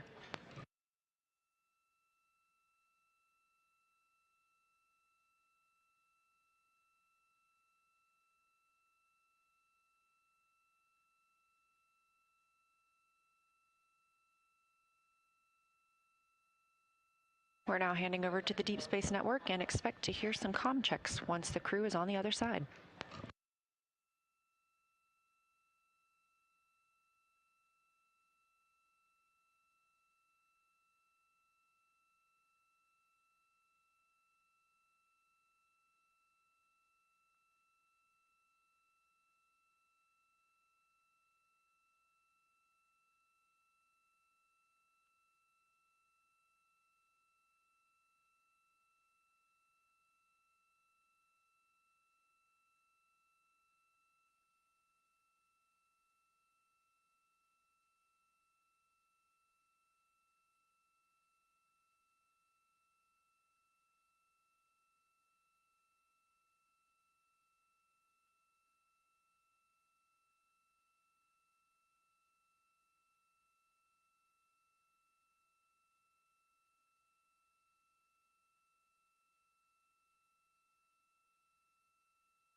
Integrity, Houston, comm check on OE1 on DSN Madrid.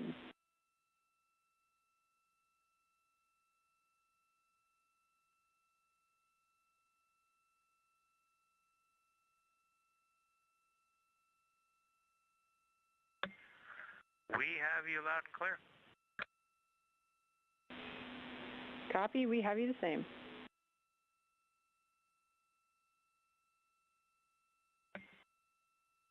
And we are getting just a beautiful view of the dark side of the Earth right now, lit by the moon. Phenomenal.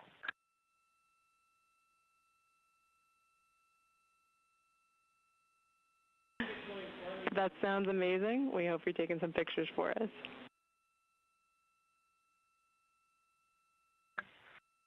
Yeah, none of us can get to lunch because we're glued to the window. We're taking pictures. Reed said he just can't take it anymore.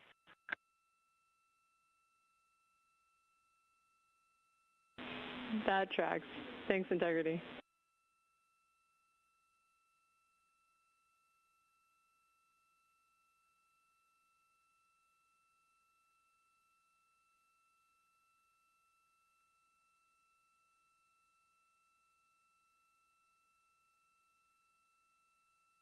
We have good communication checks on the Deep Space Network with the crew aboard Orion. Commander Reed Wiseman, Pilot Victor Glover, Mission Specialist Christina Cook, and Mission Specialist Jeremy Hansen, having recently completed the translunar injection burn, are now on their way to the moon. The Orion spacecraft was oriented so that they would be able to see out the windows as they departed Earth. We are now 4,687 miles away from our home planet, a number that's continuing to grow and will do so until we fly by the moon on flight day 6.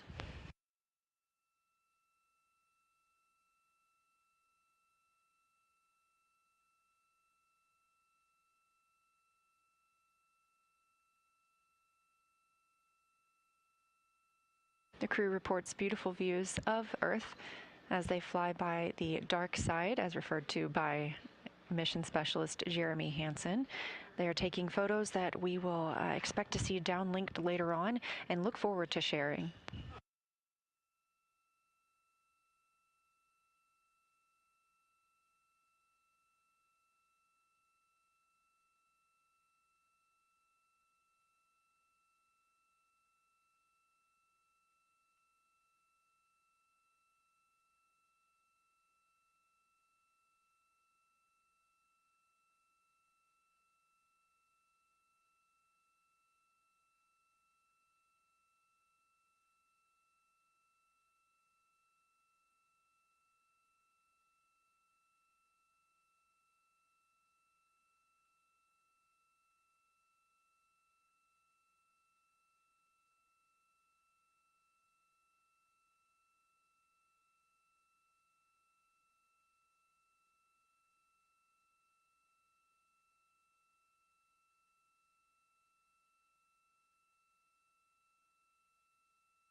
30 minutes since the start of the translunar injection burn. Again, that was a 5-minute and 50-second burn using the Orbital Maneuvering Service Engine on the European Service Module. This was the burn that committed us to flying by the moon and returning home to Earth on flight day 10. We are now over 5,430 miles away from Earth. At the time of the burn, we were just 115 miles above our home planet. We're 237,000 miles from the moon. This view inside Mission Control Houston as teams continue to monitor the systems aboard Orion. Everything looking great after that translunar injection burn. Orion is also back on the Deep Space Network, which allows us to communicate with the crew as they travel farther away from our home planet. The crew is also in their timelined midday meal, but as we heard from mission specialist Jeremy Hansen, they are all glued to the windows, getting some views of Earth as they depart.